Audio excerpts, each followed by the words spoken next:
Good morning. Ito yung Barangay Resolution 029S-2024 na napirmahan ng apat na 1, 2, 3, 4, 5 kagawad with the barangay captain. But Kagawad Victor Lorsa and also ni Rochelle M. Pu, wala kaming pirma dito kasi hindi nga siya natakil sa council meeting namin. So hindi ito umikot para sa council meeting namin. Pangalawa, itong papel na to, wala kaming ka-idea. Okay? Ngayon, lumabas na lang ito, nalaman na lang namin ito ng yung Mariana Hub, tinatayo na at the same time, lumabas yung exemption galing sa Quezon City Hall. Eh paano pagkakaroon ng exemption? Noong February, meron siyang, yung sa Sony? Sa SAU. Meron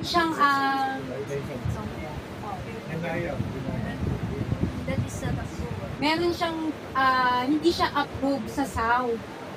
So, hindi rin siya tinapel noong February. Hindi sinabi ng, sabihin ko na, ang kapitan, hindi kami kinentol dito. Ngayon, sasabihin ko sa inyo, walang public hearing.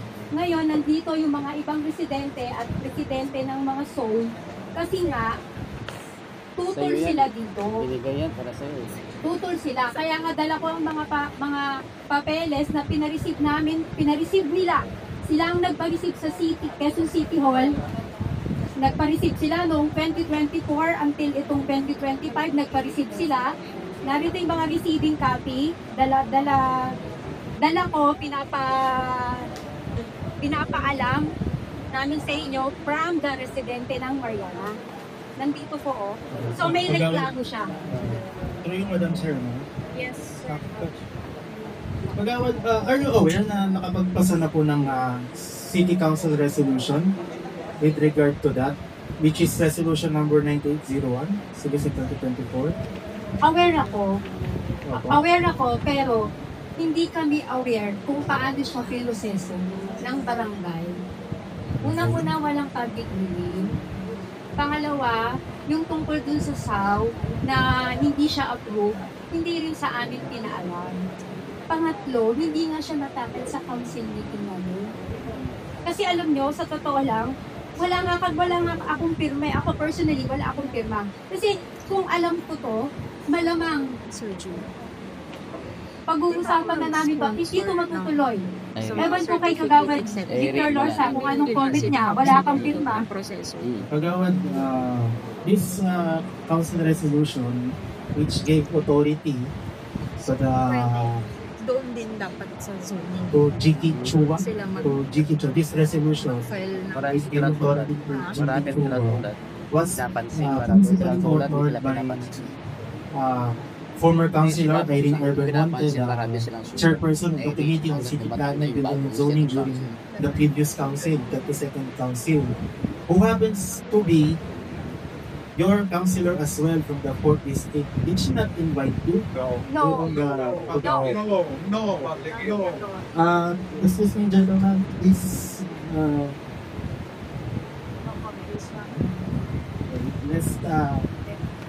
let's maintain a propriety here. Okay, no?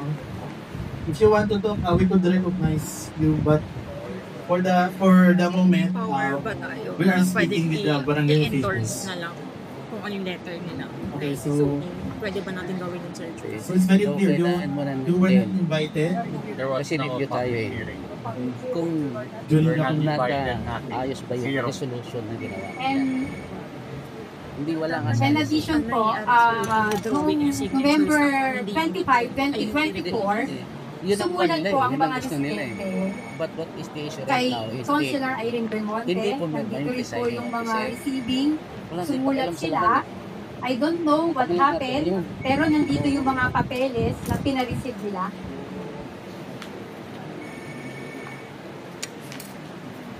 So ito yung mga So papeles. it is for that reason why you adopted resolution number 16, series of 2025. So in effect, because this resolution number 29, series of 2024, this was the basis why this City Council resolution was adopted. Okay, so now, by adopting this resolution number 16 series of 2025, well, as stated in the title, you are withdrawing the very basis of this resolution. Okay, so during the previous meetings, October 28 and 22, were you present here in this meeting?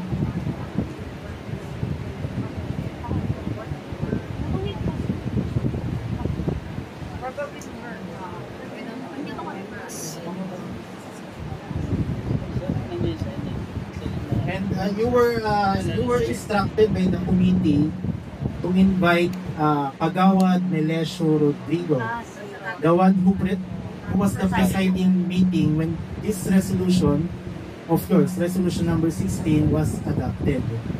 Is he present now? He refuses to come. Pakitanong po yung The secretary. secretary is there. Okay. She's our secretary. Barangay secretary. Sec,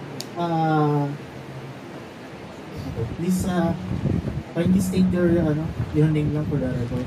My name is Maria Zamora Siliguero pa. Barangay Secretary for him. Okay. Ito po bang barangay resolution number 16, was this adopted during your regular council meeting?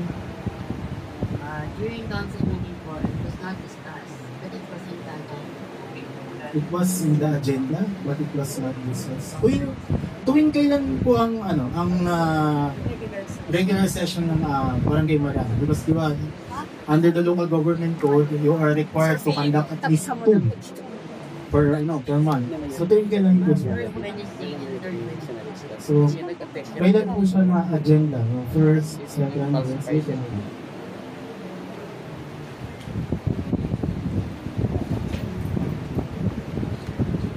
Ano po? Unang month na po but not this month.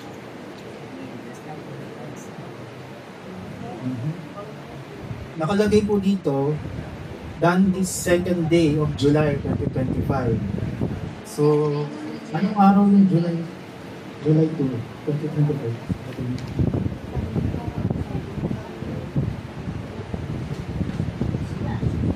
Okay, so July 2, 2025 was a Wednesday. So this was a regular session. Okay. So, Sec, present po ba si Kapitana nung meeting na ito? Meron po siyang previous seminar.